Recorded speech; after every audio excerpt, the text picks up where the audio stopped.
Sewing was a way of life for Inuit back in the day. Everything had to be sewn from clothing, tents, chaya, and umia. Traditional knowledge required for sewing was not just knowledge of how to sew something. Knowledge of the land, hunting, and animals was also required.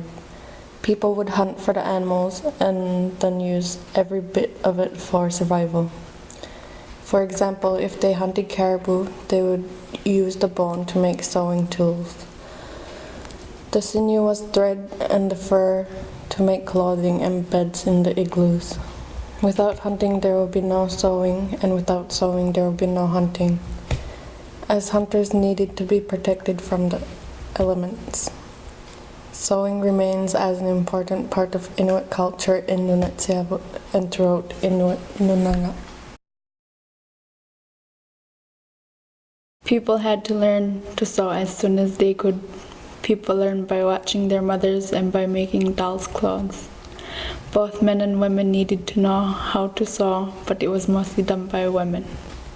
Long ago, it was a long process to sew something. After an animal was hunted, the hides had to be prepared and the sinew had to be prepared so they could use it as thread. Long ago, the men used to get seals and they take them home. The women skinned it and then they put the skin on a board and the women would take all the fat off. And when they done that, wash it and put it on a frame and dry it, and after that they make their kamik or poluk. You have to take the fat first, and then the velum, they call the thin it down, and then you have to take all the fur off to make the boot. I usually wash the boot seal, the black seal, in salt water. I remember my grandmother, she used to do the deer skin. Mm-hmm. And you had to, clean it, wash it many times, and dry it a little bit. Then she used to soften it, you cook the brains of the caribou, and you cook the brains of the caribou to a mush. Then you put your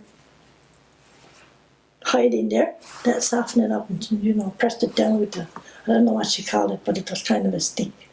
Oh, yeah. Going around. Then you clean it and you spread it, and then after you spread it, it was white. But the golden part is where then they smoked it.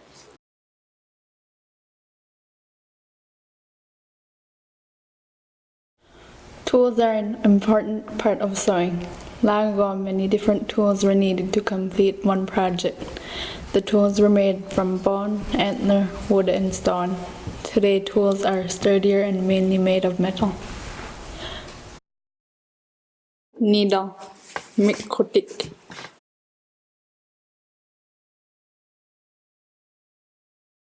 I use square top needles for the sewing part of it, and I use beading needles for beading the tongues on slippers. Women's knife, ulu. Well, everyone knows what a ulu is. That's it's a woman's knife. It's to scrape the sealskin and clean the sealskin and stuff. Sinew, ivalutsak. When my grandmother sewed her skin boots, the sinew she used was off the back of the caribou, dried and prepared for sinew. These days, sinew is that it's commercial, it's made, right? So it's easier. Scraper, ilutak.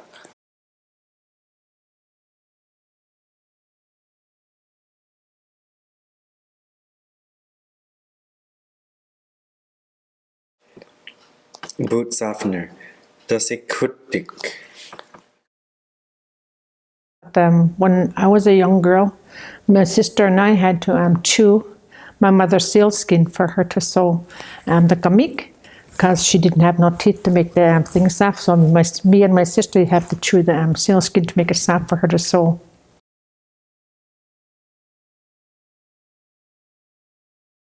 Today, people buy materials and tools, and most no longer prepare their own hides. Sewing is quicker as tools are easier to work with and are more durable.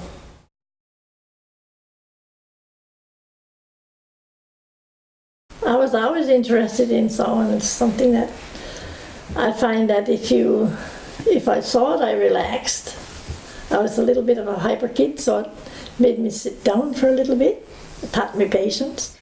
Creating new things, trying new things, keeping the culture going. Or not the culture, traditions. All my forefathers or grandmothers or whatever did it before me. They taught me. Now I'm carrying on to whoever I can. I just wanted to preserve our Inuit clothing, learn how to mend my own clothes and keep up with our culture.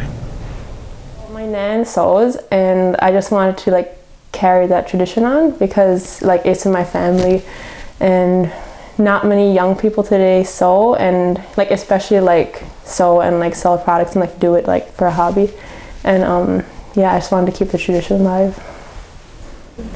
I think it's important because it's like it shows like how smart we were, like